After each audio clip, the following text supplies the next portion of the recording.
Entretien avec Serge Parfait-Diomand, expert international en industrie pétrolière et énergie réalisé par Anzoumana Cissé démarré le 8 novembre dernier, le recensement général de la population et de l'habitat, RGPH, édition 2021 prendra fin le 14 décembre prochain. L'expert international en énergie pétrolière et énergie, Serge Parfait-Diomand, met ici en exergue l'impact du RGPH sur le secteur des énergies électriques. De votre expérience internationale, en quoi le secteur des énergies électriques est-il concerné par le recensement général de la population et de l'habitat d'un pays? Pour toute nation moderne, disposer de données statistiques récentes et fiables, notamment en matière démographique, c'est avant tout être en possession d'une base d'informations utiles permettant de dimensionner les ouvrages d'utilité publique et programmer leur réalisation sur des bases réalistes cadrant au mieux avec les réalités du terrain. Ainsi, le recensement de la population d'un pays trouve aussi une utilité majeure pour les plans nationaux d'électrification. Car sachant combien de personnes y vivent en temps réel, et à combien sont-elles estimées à l'horizon d'un futur défini, l'on peut se projeter techniquement et planifier les ouvrages additionnels nécessaires au renforcement donc du réseau électrique du pays en question. Le pire étant d'improviser, ce secteur stratégique ne saurait en effet se consolider sur des bases de données approximatives quand l'on dispose de moyens de bien faire, par l'opportunité d'un recensement. Vis-à-vis donc du secteur électrique, quels sont les défis et enjeux concrets pour les populations de se faire recenser? Et pourquoi le faire maintenant? En raison du nombre croissant des populations, les défis ici sont d'ordre structurel et visent à adapter les équipements aux besoins énergétiques réels de celles-ci. C'est en soi donc un avantage de pouvoir à temps se doter de moyens opérationnels adéquats pour justement ne pas avoir à exploiter un réseau électrique qui serait sous-dimensionné ou exagérément surdimensionné. En clair, il convient de demeurer dans le juste milieu acceptable vis-à-vis de l'offre. Quant aux enjeux, ils découlent tout naturellement du droit des populations à accéder à une électricité de qualité leur garantissant des conditions de vie modernes et un bien-être socio-économique satisfaisant. C'est en somme, la consigne générale portée au travers des cibles de la thématique ODD 7. Elle est spécifiquement relative au 7e volet des Objectifs de développement durable, ODD, entériné par les Nations Unies depuis 2015. Alors, bien qu'ayant déjà eu lieu plusieurs fois par le passé, ce 5e recensement offre un timing proactif permettant d'être dans les délais pour satisfaire aux jalons des objectifs ODD 7 et ce, au grand bénéfice des populations. Sinon, quels sont les risques associés à un réseau électrique qui au fil du temps serait sous-dimensionné par rapport à sa conception originelle? Il y en a plusieurs et nous ne pourrons tous les citer dans l'espace réduit d'un entretien. Au demeurant, notons dans l'ensemble que le réseau ivoirien, actuellement bâti sur des milliers de kilomètres interconnectés, est robuste et non soumis à des problématiques de sous-dimensionnement. Sa charge est monitorée au niveau du dispatching d'où l'on suit en temps réel l'état de ses grands axes de transport et distribution électrique. En effet, la demande énergétique croît continuellement et un réseau non évolutif peut à terme être sous-dimensionné face aux attentes nouvelles et donner lieu à des déclenchements par surcharges entre autres.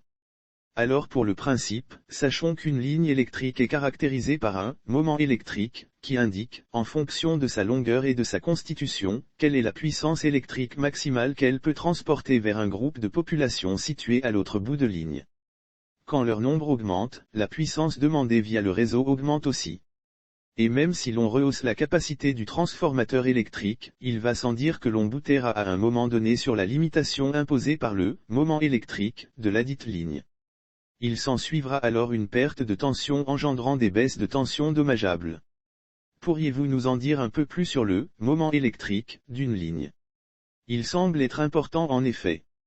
De manière générale, la tension électrique est le paramètre auquel les populations sont le plus familières car, lorsqu'elle est instable, leurs appareils électroménagers se comportent anormalement et elles le ressentent tout de suite. Il y a aussi le courant électrique qui retient leurs attentions car il faut éviter de se faire électrocuter et risquer de mourir. Le moment électrique étant du domaine des experts, l'on en parle peu en effet et il est pour ce faire peu connu du grand public. Alors pour imager, prenons l'exemple d'un bus. Selon sa longueur et la disposition intérieure des sièges, il a un nombre maximal de passagers à transporter. Si la surcharge est importante, le bus va devoir ralentir sa vitesse. C'est pareil pour une ligne électrique, considérée comme un bus énergétique, elle transporte de la puissance. La tension en bout de ligne baissera alors si elle est en surcharge du fait qu'elle transporte plus de puissance qu'il n'en faut. On parle alors de « congestion » de la ligne. Dans plusieurs pays, les aléas inhérents à ce phénomène de congestion sont tels que l'on n'a nul autre choix opérationnel que recourir alors à des phases de délestage tournant pour gérer l'appel de charge et transporter des flux de puissance plus réduites.